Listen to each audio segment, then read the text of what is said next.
Isang evangelistic crusade ang sa ngayon ay idinadaos dito sa Municipal Plaza Covered Court ng bayan ng Maria Aurora sa Aurora Province na may temang Jesus is the Answer. Layunin itong gawing bayan ng Diyos ang lalawigan ng Aurora. Meron silang isang bisita na foreigner na nakatakda ngayong magbigay ng kanyang mensahe sa ilang mga dumalo sa nasabing okasyon. Karoon din na natatanging bilang na pagkanta, mga pagpapatotoo at praise and worship.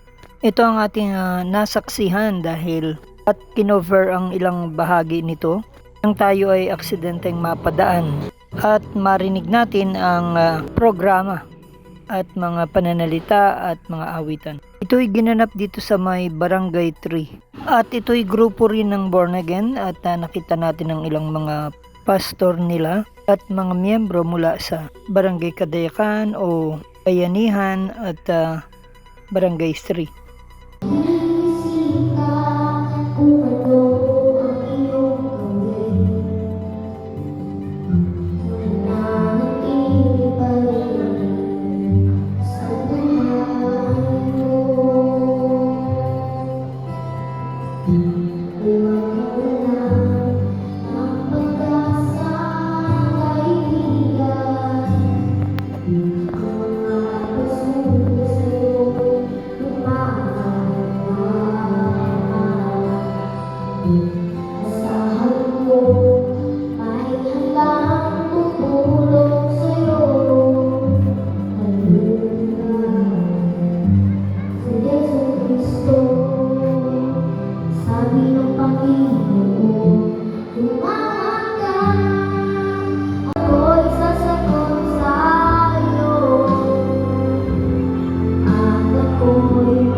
Para sa NSK News ng NSK TV Channel, Narciso Co reporting.